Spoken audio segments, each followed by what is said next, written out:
अरिहन्ताणं नमो सिद्धाणं नमो आयरीयाणं नमो वज्रायाणं नमो लोये सवसाहूणम।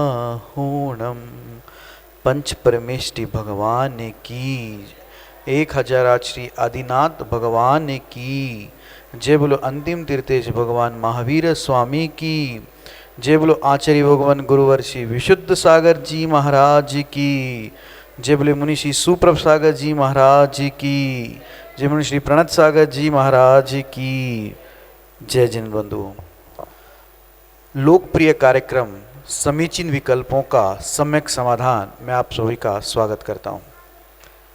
आचार्य भगवान गुरुवर श्री विशुद्ध सागर जी महाराज के पावन अनुकंपा एवं आशीर्वाद से मुनि श्री सुप्रभ सागर जी महाराज एवं मुनि श्री प्रणत सागर जी महाराज के पारम पवन सानिध्य में यह सम्यक समाधान प्रतिदिन चल रहा है।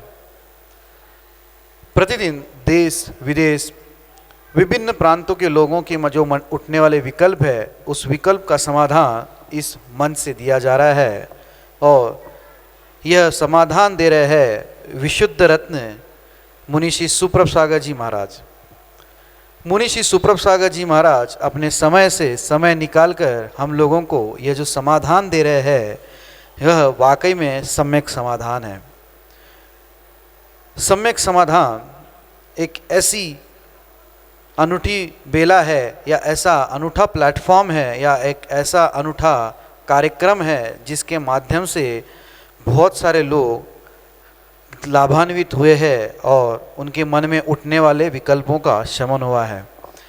यह जो विकल्प है, यह लोगों को सोने नहीं देता, चैन से बैठने नहीं देता और एक विकल्प आदमी को परेशान करके रखता है और उसी विकल्प का कोई समाधान है तो वह है सम्यक समाधान।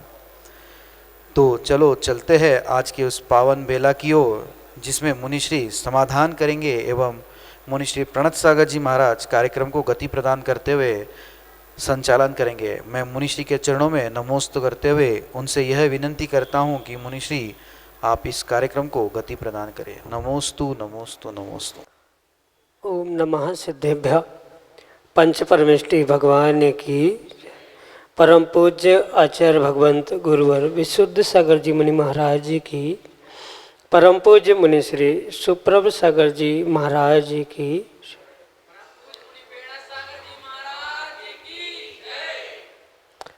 विकल्प जो कि संसार में ही डुबोने वाले हैं, संसार में पतन कराने वाले ही हैं, लेकिन जब उन विकल्पों में समीचीनता आती है तो वही विकल्प संसार से पार भी करा देते हैं।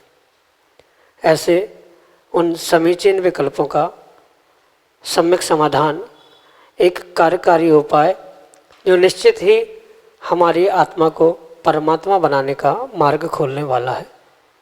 देश देशांतर से अनेकानेक समीचीन विकल्प हमें यहाँ प्रतिदिन प्राप्त हो रहे हैं और उनका आगमोक्त विधि से परम पूज्य मुनि श्री सुप्रभ सागर जी महाराज हम सबको सम्यक समाधान प्रदान कर रहे हैं। प्रारंभ करते हैं आज का पहला विकल्प।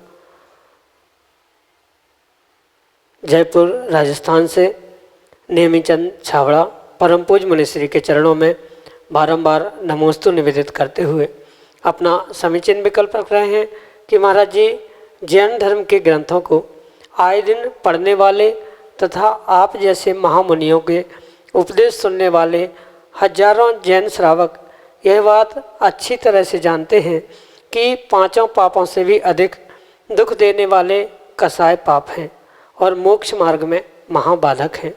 इसके बावजूद भी लोग संसार भ्रमण से नहीं डरते तथा क्रोध मान माया लोभ जैसे दुर्गुणों को त्याग कर सुखी होने का उपाय क्यों नहीं करते?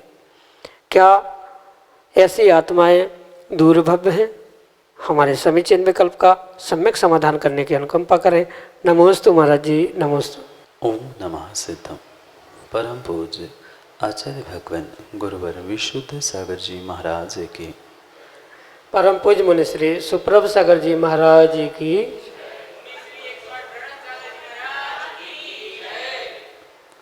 जो भव्यत्व, अभव्यत्व, दूरांदूर भव्यत्व आदि जो जीवों के भेद आगम में प्राप्त होते हैं, उन विषय में हमें मात्र कषायों की परिणति से नहीं लगाना होगा, अपितु जीव का श्रद्धान, उसका कर्मों का नियोग आदि के निमित्त से जीव दूर भव्य है, अभव्य है कि भव्य है आदि की परिणति समझने योग्य होती। और ये भी परम सत्य है कि संसार का प्रत्येक व्यक्ति जानता बहुत कुछ है पर मानता नहीं है।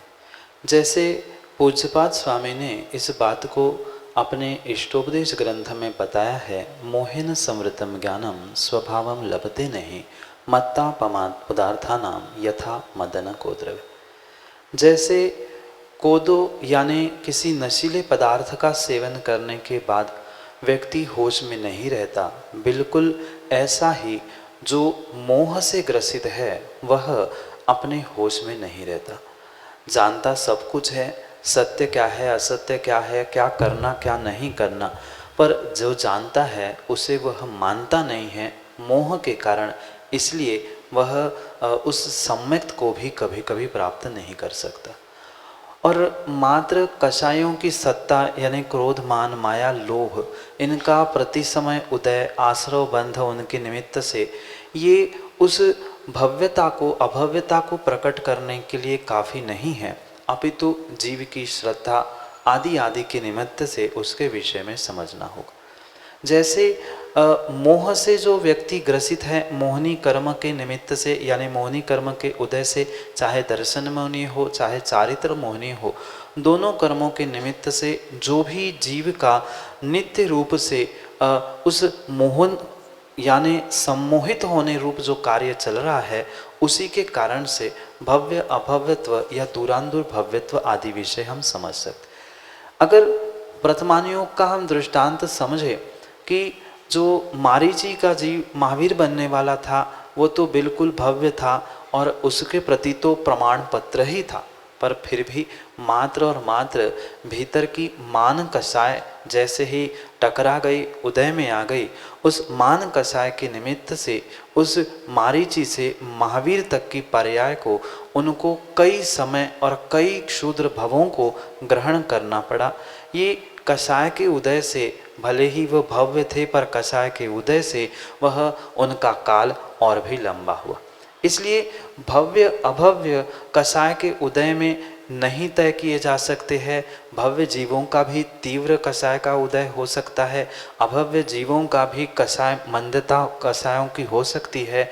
वो इसलिए उन कषायों के निमित्त से हम दूर भव्य अभव्य आदि निर्णय ना करें, पर ये अवश्य समझे कि व्यक्ति कषायों को, इंद्रियों को, सबको पाप जानते हुए मात्र और मात्र मोहनीय कर्म के कारण से ही उसको जीवन में उतार कर सुधार नहीं कर पा रहा है। जिसने जिसने उस दर्शन मोहनी को जीता है या उसका नाश किया है वो सम्यक को प्राप्त करता है, और जो चारित्र मोहनी को जीतता है वो ही चारित्र को धारण करते हुए अपने जीवन को उन्नत बनाने का प्रयास करता है। इसलिए जो जीव जानते हुए भी मोह के कारण मान नहीं रहे हैं, उनकी ही ऐसी संसार में परिणति दिखाई देती है। इसलिए आप भी जैसे जानते हो तो उसको मानते हुए जीवन में उतारने का प्रयास करें, तो ही व्यक्ति अपने कल्याण का मार्ग खोज सकता है। यही आपके लिए सम्यक समाधान। अदिति जैन, सागर, मध्य प्रदेश से मुनिश्री के चरणों में बारंबार नमोस्तु निवेदित करते हुए कह रहे हैं कि महाराज जी, जिनसे हमारी बनती नहीं है या पहले जिनसे बात होती थी अब उनसे नहीं होती, तो उनसे बात नहीं करना कहाँ तक उचित है? उनसे हमारा बैर बंधेगा क्या? हमारे समीचीन विकल्प का सम्यक समाधान करने की अनुकंपा करें। नमोस्तु महाराज जी, नमोस्तु। किसी व्यक्ति से बात करना, चर्चा करना, नहीं करना, ये परिपूर्ण रूप से जीव के उस व्यक्ति के साथ जो कर्म का, कषाय का संबंध चला आ रहा है उसी कारण से हुआ करता है। कुछ ऐसे जीव होते हैं जिन्हें देखकर सहज बात करने की इच्छा होती है, कुछ ऐसे जीव होते हैं जिनको देखकर भी, पास में बैठने पर भी उनसे चिढ़ छूटती है या बात करने की इच्छा नहीं होती। ये परिपूर्ण रूप से उस व्यक्ति के साथ हमारा पिछले जन्म का कहीं ना कहीं कषायजन्य, कोई वैरजन्य जो कर्म का उदय चल रहा है, इसके निमित्त से ही हमारी ऐसी परिणति और परिणाम हो रहे। और शायद पिछले उस तीव्र कर्म के निमित्त से ही और तीव्र कर्म के उदय के कारण से ही वर्तमान में कहीं ना कहीं भीतर वह बैर की, क्रोध की, कसाय की गांठ बैठी है, जिसके कारण से हम किसी अन्य व्यक्ति से बोलना नहीं चाहते या उनसे अच्छे से वार्ता नहीं करना चाहते, उसे देखकर भी मुंह फेर लेते हैं।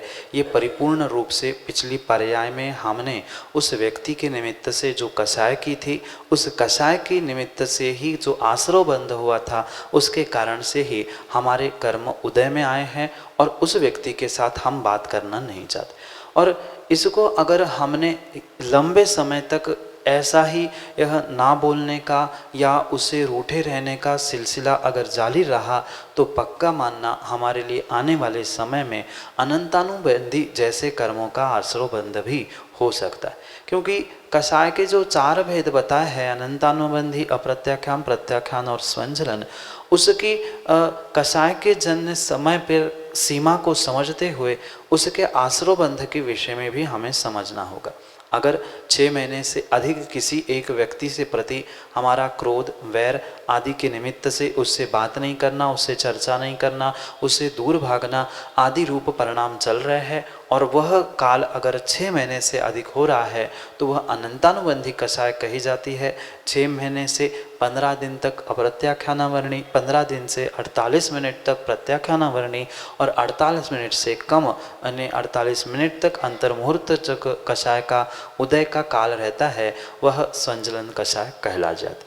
इसलिए इन सभी बातों को हम निर्णय करके समझे कि 6 महीने से अधिक हम किसी व्यक्ति से दूर भाग रहे हैं, उससे वैर के भाव रख रहे हैं, ना बोलने के भाव रख रहे हैं, तो नियम से हमारा अनंतानुबंधी रूप बैर अवश्य ही बांधा जाएगा।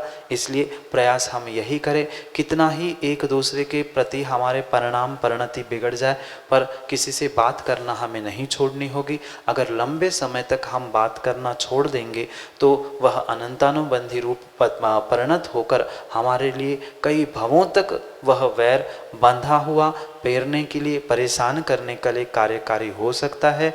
इसलिए जो हुआ भूल जाओ, उस कार्य को भूल जाओ या फिर ऐसा कार्य करो, अगर उस कार्य को या उस गलती को भूल नहीं रह पा रहे हैं, उस व्यक्ति को भूल जाओ, पर सामने आने पर उसे रूठना, मौन हो जाना, बात नहीं करना आदि किंचित भी कषाय की परिणति भीतर रही तो वह हमारे लिए कई भवों तक परेशान करने रूप अनंतानुबंधी पाप का और कर्मों का आश्रवबंध देने वाली हो सकती है। इसलिए इससे बचने का आप प्रयास करें, यही आपके लिए सम्यक समाधान। श्रीमती सुषमा जैन, मड़ौरा, उत्तर प्रदेश से अगले समीचीन विकल्प के लिए ऑडियो मैसेज के रूप में हमारे सामने। गुरुवर के चरणों में बारंबार नमोस्तु नमोस्तु नमोस्तु। मैं श्रीमती सुषमा जैन, मड़ौरा से, महाराज जी मेरा विकल्प है कि घर के एक सदस्य के किए गए पुण्य या पाप का प्रभाव क्या घर के अन्य सदस्यों पर पड़ता है, कृपया समाधान कीजिए। नमोस्तु महाराज जी, नमोस्तु नमोस्तु। माँ, कथनचित एक द्रव्य का दूसरे द्रव्य पर कुछ अंशों में प्रभाव अवश्य पड़ता है, जिसे आगम ग्रंथों में निमित्त नैमित्तिक संबंध कहा गया है। एक द्रव्य दूसरे द्रव्य के लिए कुछ नहीं करता। एक प्रत्येक द्रव्य का, प्रत्येक जीव का अपना अपना पुण्य पाप, अपना अपना कर्म का उदय, आश्रव बंध स्वतंत्र रूप से चलता अवश्य है। पर फिर भी जो विशेष पुण्यात्मा होता है या विशेष पाप करके आया होता है, उसके निमित्त से घर, परिवार, खानदान, समाज आदि आदि पर भी अवश्य ही प्रभाव पड़ता है। जैसे कोई विशेष तपस्या, विशेष कोई धर्म का आचरण करता है, बहुत भक्ति भाव से पूजा पाठ करता है या किसी विशेष रूप से चारित्र संयम आदि को धारण करता है, तो उसका जो विशेष पुण्य होता है, वह पुण्य और पुण्य का प्रभाव सहज रूप से अन्य जीवों पर पड़ सकता है। क्योंकि ऐसा ही कुछ कर्मों का नियोग उस परिवार का हुआ करता है, जिसके कारण से उस जीव का पुण्य पाप घर के अन्य सदस्यों पर भी देखा जाता है। कभी कभी पाप के रूप में भी ऐसा देखा जाता है, जो संतान जन्म लेती है, जन्म लेते ही पिता की मृत्यु हो गई, कुछ वर्षों बाद माँ की मृत्यु हो गई, जो घर परिवार धन संपत्ति इकट्ठी की थी वो भी अचानक से नष्ट हो गई। ऐसे पुराण ग्रंथों में भी बहुत सारे दृष्टांत आपने पढ़े होंगे, सुने होंगे। जीवनदर के बारे में भी कथा आपने सुनी होगी, चारुदत्त के बारे में भी बहुत सारी ऐसी आगम ग्रंथों में, पुराणों में कथाएं प्राप्त होती है कि मात्र और मात्र जन्म हुआ और जन्म होते ही घर में सोने का घड़ा प्राप्त हुआ, जहाँ नाल गाड़ने का लिए गड्ढा खोदा गया, वहाँ उस बालक के जन्म से ही धन्य कुमार के विषय में जो कथानक आता है, जैसे ही जन्म हुआ वह सोने का घड़ा घर में प्राप्त हुआ। पिछली पर्याय में उसका जन्म होते ही उसके पिता की मृत्यु हो गई, राज कारभार छूट गया आदि। ये मात्र वर्तमानियों के ही नहीं, वर्तमान के परिप्रेक्ष्य में भी एक जीव के पुण्य पाप का प्रभाव घर के अन्य सदस्यों पर पड़ता है, क्योंकि घर के जो सदस्य बने हैं कहीं ना कहीं उनका पिछले जन्म का कोई संबंध है। जैसे आचार्य भगवान ने अनादि संबंधित सूत्र प्रदान किया है, इस संदर्भ से ही हमें ये समझना होगा कि कहीं ना कहीं घर के सदस्यों का परस्पर में कर्मों का कोई लेन देन या संबंध है। उस संबंध के कारण से एक का दूसरे निमित्त से प्रभावित होना, ये नैमित्तिक संबंध की अपेक्षा से परम सत्य होने से पुण्यात्मा का पुण्य का प्रभाव भी घर में दिखता है। ऐसे भी देखा जाता है वर्तमान में कि जो बुजुर्ग पुण्यात्मा थे, उनकी जैसी ही मृत्यु हो गई, घर में आपस में कलह होने लग गया, घर का बंटवारा हो गया आदि रूप से पुण्यात्मा के निमित्त से भी घर में पुण्य बढ़ता है और पापी जीवों के निमित्त से भी पाप की वर्धन भी होता है। यह भी कर्म सिद्धांत की अपेक्षा से और निमित्त नैमित्तिक अपेक्षा से हमें सत्य मानना होगा। यही आपके लिए सम्यक समाधान। अगले समीचीन विकल्प के लिए हमारे सामने है अंतरिक्ष जैन सागर मध्य प्रदेश से अपने समीचीन विकल्प के साथ। ऋषि के चरणों में त्रिवार नमोस्तु नमोस्तु नमोस्तु। मेरा विकल्प यह है कि हमारा पढ़ाई करने में मन क्यों नहीं लगता, जबकि अन्य बाहर के कार्य हम बहुत अच्छे से मन लगाकर करते हैं, एवं हम क्या करें जिससे कि एकाग्र मन से पढ़ाई कर सकें। कृपया मेरे विकल्प का सम्यक समाधान करने की कृपा करें। नमोस्तु महाराज जी, नमस्ते महाराज। पढ़ाई में मन नहीं लगना ये कुछ हद तक आपके कर्मों का या आपने किए हुए पिछले पुण्य पाप का प्रभाव हो सकता है, पर मात्र उस पर निर्भर होते हुए काम नहीं बनेगा, क्योंकि वर्तमान में आपका कुछ प्रमाद, स्वयं का आलस, वही उस पढ़ाई में मन नहीं लगने के लिए कारण हो सकता है। जैसा बाह्य कारणों में, बाह्य क्रियाओं में आपका मन लग रहा है, अगर ऐसा ही आप निर्णय कर लो, सोच लो कि नहीं मुझे पढ़ाई में भी मन लगाना है या मन लगा के पढ़ाई करनी है, तो आज नहीं तो कल अवश्य ही आपका पढ़ाई में मन लगने लगेगा। पर व्यक्ति अक्सर कोई कार्य करने से पहले नेगेटिव सोचता है, मेरे साथ ऐसा नहीं होगा तो, ऐसा नहीं किया तो, पढ़ाई में पास नहीं हुआ तो, अच्छा रिजल्ट नहीं आया तो, मैं इतनी मेहनत करूँ तो क्या होगा। ऐसा जो भी व्यक्ति नेगेटिव सोचता है उसके साथ सब काम नेगेटिव होते हुए देखा जाता है। आप अपने मन को और अपने आप को इतने अच्छे से बना लेना कि नहीं मुझे तो पढ़ाई करनी है, और पढ़ाई करने के जो फायदे हैं या उससे जो भी मेरे जीवन में अच्छाई प्राप्त होने वाली है उसके बारे में आप थोड़ा सा एकांत में बैठकर सोचोगे तो पक्के में ही आपका उस पढ़ाई आदि करने में मन अवश्य ही लगने लग जाएगा। अक्सर यही होता है, व्यक्ति मात्र दूसरे को देखते हुए अपनी पढ़ाई को करना चाहता है या किसी को देखते हुए पढ़ाई को छोड़ना चाहता है। जीवन व्यक्ति का स्वयं का है और जीवन उसी का सफल माना जाता है जिसने जीवन में कुछ पढ़ाई लिखाई की है, क्योंकि वर्तमान का युग भौतिक युग है और इस भौतिक युग में जब तक व्यक्ति के पास कोई अच्छी डिग्री नहीं है, अच्छी पढ़ाई नहीं है, तब तक समाज में भी, घर में भी, कहीं भी उसको योग्य स्थान नहीं मिल सकता। इसलिए सबसे पहले आप अपने मन को बनाने का प्रयास करो। बाह्य क्रियाओं में जैसे आप मन लगा के काम करते हो, ऐसे ही उसमें भी मन लगाने का प्रयास करो। हाँ, शुरू में 1 बार, 2 बार, 4 बार, 8 दिन, 15 दिन कुछ कम मन लगेगा, पर आपने अगर भीतर से निर्णय किया है कि हमें पढ़ना है ही और पढ़ने के अलावा और कुछ काम नहीं है, तो नियम से उसमें भी आपका मन लगेगा। जो बाह्य कार्यों में आपका मन अधिक लगता है, उससे थोड़े से हटाने का प्रयास करें। जो 2 घंटा हम बाहर देते हैं, उसमें से 1 घंटा कम करते 1 घंटा पढ़ाई को हम अधिक देने लग जाएंगे, तो हो सकता है कि हमारी पढ़ाई का समय भी बढ़ने से हमारा मन लगने लग जाए। और साथ में ये बात भी ध्यान रखना कि कुछ अंशों में हमारा ज्ञानावरणी का तीव्र कर्म का उदय भी हो सकता है, दर्शनावरणी कर्म का भी उदय हो सकता है, जिसके कारण से हमारा पढ़ने में, पढ़ाई करने आदि में मन नहीं लगता। तो इस ज्ञानावरणी, दर्शनावरणी के जो आश्रव के बंध के हेतु थे, उसको सुधारने का प्रयास करें। जो हमने आश्रव बंध किया है उसका यानी ज्ञानावरणी, दर्शनावरणी कर्म के क्षयोक्षम को बढ़ाने का प्रयास करें। जो हमसे ज्ञानी हैं उनसे, उनके साथ उस ज्ञान की पढ़ाई की चर्चा करने में समय व्यतीत करें।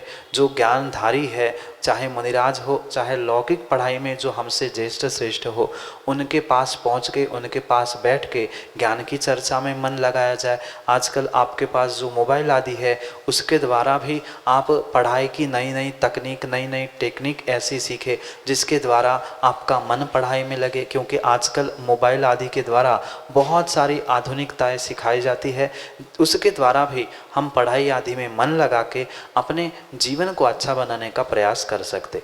अन्य कार्यों में मन लग रहा है, इसका मतलब ये है कि हमारा मन तो लग रहा है पर हम बुद्धिपूर्वक पढ़ाई नहीं करना चाहते। अगर हमने सोच लिया कि हमें पढ़ाई में भी मन लगाना है, तो अन्य कार्यों से थोड़ा सा हटते हुए हम पढ़ाई में भी रुझान करते हुए वहाँ भी मन लगा सकते हैं। जो हमारा ज्ञानावरणी, दर्शनावरणी कर्म का क्षयोक्षम था, उसकी बढ़ाने का और उसके उदय को कम करने का प्रयास करते हुए ज्ञानी जनों की सेवा करना, ज्ञानी जनों के साथ उठना बैठना आदि करते हुए ज्ञान के उपकरण, पुस्तक हो, ग्रंथ हो, उनका यथाचित विनय करना आदि आदि कार्यों के द्वारा हम पढ़ाई के जो हमारा मन नहीं लग रहा है उसमें हम मन भी लगा सकते हैं। और साथ साथ जो स्वयं का पक्का निर्णय करे कि जीवन में पढ़ाई के साथ ही मेरे कल्याण होगा, अन्यथा नहीं होगा, तो अवश्य ही आपका पढ़ाई में मन लगेगा, आपका मन पढ़ाई में लगे। यही आशीष के साथ आपके लिए सम्यक समाधान। ब्रह्मचारिणी संध्या दीदी सागर मध्य प्रदेश से अगले समीचीन विकल्प के लिए हमारे सामने। द्वय मुनिवर के चरणों में बारंबार नमोस्तु। मेरा समीचीन विकल्प है कि नित्य निगोदिया जी पंच परावर्तन कैसे करते हैं, मेरा सम्यक समाधान करने की कृपा करें। नमोस्तु महाराज जी, नमोस्तु। इस विषय में आगम के परिप्रेक्ष्य में 2 प्रमाण प्राप्त होते हैं। जहाँ आचार्य भगवंत कहते हैं कि नित्य निगोदिया जीव कभी भी निगोद से नहीं निकलते, उसी कारण से नित्य निगोदिया कहे गए। तो इस अपेक्षा से, आचार्य भगवंत के इस कथन की अपेक्षा से वे बाहर नहीं निकलते, इसलिए उनका पंच परावर्तन घटित नहीं होता। पर कहीं कहीं आचार्य भगवंतों ने चाहे प्रतवानियों के निमित्त से जो व्याख्यान किया कि कुछ जीव उस नित्य निगोद से निकले, या जो 923 आदि जीवों के विषय में जो कथन आता है, उसको अगर मद्देनज़र रखते हुए या उस विषय को हम समझें, तो ऐसा अगर सिद्धांत मान ले कि कुछ जीवों का ऐसा नियोग होता है कि नित्य निगोद से भी वो निकल सकते हैं, तो उनके परिप्रेक्ष्य में हम पंच परावर्तन फिर भी घटित कर सकते हैं या स्वीकार कर सकते। पर जो नित्य निगोद रूप यानी जिनका कभी भी निगोद से निकलना संभव ही नहीं है, उनका हम पंच परावर्तन घटित कर ही नहीं सकते। ये कहा जा सकता है या उपचार से, व्यवहार से, मात्र परिणामों की दशा से भी कटित करना असंभव हो सकता है, क्योंकि वहाँ कोई भावों की, परिणामों की कोई बढ़ोतरी या घटोतरी ऐसा कुछ भी उस नित्य निगोदिया जीवों के निमित्त से नहीं होता। इसलिए जो आगम के परिप्रेक्ष्य में आचार्य भगवंत कहते हैं कि जहाँ किंचित भी उनका अन्यत्र गमन होता ही नहीं है, वहाँ पंच परावर्तन घटित करना संभव ही नहीं है। पर कथनचित जैसे 923 जीवों के विषय में परिवर्तन या उस नित्य निगोद के निकलने का व्याख्यान प्राप्त होता है, तो उस विषय के अपेक्षा से हम वहाँ पर कथनचित फिर भी परिणमन का या परावर्तन का कुछ भेद अपेक्षा लगा भी सकते हैं, पर अधिकांश प्रमाण व नित्य निगोदिया के निमित्त से पंच परावर्तन नहीं घटित होने रूप ही मिलते हैं। इक्के दुक्के प्रमाण से सिद्धांत नहीं बदला जा सकता, पर उसका भी अस्तित्व होने से, हम छदमस्त होने से हमें दोनों प्रमाण उभय वाक्यम प्रमाणम मानते हुए दोनों बात स्वीकार करनी होगी। यही आपके लिए सम्यक समाधान। अनुराग जैन, बीजू, सागर, मध्य प्रदेश से अगले समीचीन विकल्प के लिए हमारे सामने। नमोस्तु गुरुवर। गुरुवर, मेरी जिज्ञासा है कि क्या पति के पुण्य से पत्नी के भाग्य में कोई परिवर्तन आ सकता है, या इसके विपरीत पत्नी के पुण्य से पति के भाग्य में कोई परिवर्तन आ सकता है? कृपया संख्या का समाधान करें। नमोस्तु। हाँ, ऐसा भी होना संभव है, क्योंकि जैसे मैं अभी अभी बता रहा था कि एक जीव के पुण्य के उदय से दूसरे घर में, परिवार में रहने वाले जीवों का पुण्य पाप अवश्य ही बदलता है। ये परिपूर्ण रूप से निमित्त नैमित्तिक संबंध ही कहा जाता है। इस विषय में अगर पुराण ग्रंथों को हम खोल के देखें, प्रतमानियों के परिप्रेक्ष्य में समझे, तो पति पत्नी के ही संबंध में समझना है तो पति का तीव्र पाप का उदय था कुष्ठ रोग के निमित्त से, पर वहीं पर तीव्र पुण्य भक्ति आदि के निमित्त से पत्नी ने, मैना सुंदरी ने, अपने पति का कुष्ठ रोग भी ठीक करके बताया था। इसलिए इस विषय में हम परम सत्य बात को समझे कि सर्वथा ऐसा होना संभव नहीं है, पर कथनचित तद अनुकूल कर्म का उदय उस जीव का होगा, यानी तीव्र पत्नी के पुण्य के उदय से वह अनुकूल वैसे क्रिया करने के लिए पाप का मध्यम अंशों में उदय चल रहा है, तो पति का या पत्नी का या घर के किसी भी सदस्य का पुण्य का उदय दूसरे लिए प्रभावित निमित्त रूप हो सकता है। पर जब व्यक्ति का, जीव का तीव्र कर्मोदय चलता है तो किसी का भी पुण्य पाप उसके लिए कार्यकारी नहीं हो सकता। दूसरे का पुण्य पाप चाहे घर का कोई भी सदस्य हो, वह उसके लिए तभी कार्यकारी होता है जब जीव का तद अनुकूल कर्म का उदय चल रहा हो, कर्म का उदय मध्यम अंशों में चल रहा हो, क्योंकि पुरुषार्थ निमित्त ये तभी कार्यकारी होते हैं जब कर्म का मध्यम अंशों में उदय होता है। तीव्र उदय में किसी का पुरुषार्थ, किसी का निमित्त, किसी का पुण्य पाप दूसरे के लिए प्रभावित नहीं कर सकता। इसलिए ये कथनचित हमें स्वीकार करना होगा कि एक जीव का, चाहे पति हो पत्नी हो, एक दूसरे के पुण्य पाप का एक दूसरे पर कथनचित उस संबंध कर्मों के निमित्त से अवश्य ही प्रभाव पड़ता है। पर सर्वथा ऐसा अगर मानेंगे तो पति को पुण्य करने की आवश्यकता ही नहीं है। पत्नी रोज मंदिर जाए, पूजा करे, पाठ करे, अभिषेक करे, और वह पति घर में बैठे बैठे उसके पुण्य से खाने लग जाए, तो ये भी सर्वथा उचित नहीं है। कथनचित ये दोनों बातें सत्य है, उसे ही हमें समझना होगा। यही आपके लिए सम्यक समाधान। जय जिन बंधुओं, आप हम सभी लाभ ले रहे थे समीचीन विकल्पों का सम्यक समाधान, यह बहुचर्चित कार्यक्रम का। प्रतिदिन यह कार्यक्रम 5:13 पे YouTube चैनल सुप्रभुवा से प्रसारित होता है और शाम को 4 बजे पारस टीवी के माध्यम से इस कार्यक्रम का प्रसारण होता है। अगर आप सोच रहे हैं कि आपके मन में उठने वाले विकल्पों को कैसे शांत किया जाए, तो हमारा व्हाट्सएप नंबर आप नोट करिएगा 8707548811 8707548811। यह नंबर आप सेव करिएगा। इस पे व्हाट्सएप के द्वारा ऑडियो मैसेज या टेक्स्ट मैसेज के माध्यम से आप अपना समीचीन विकल्प हम तक पहुंचा सकते हो। आप जीमेल का अगर उपयोग करते हो तो जीमेल पे samyak.samadhan@gmail.com इस ईमेल आईडी पर भी आप अपना समीचीन विकल्प हम तक पहुंचा सकते हो। मुनिश्री के प्रवचन प्रतिदिन शाम को 7:40 पे जिनवानी टीवी के माध्यम से प्रसारित होते हैं। आप उस कार्यक्रम का भी लाभ घर बैठे ले सकते हैं।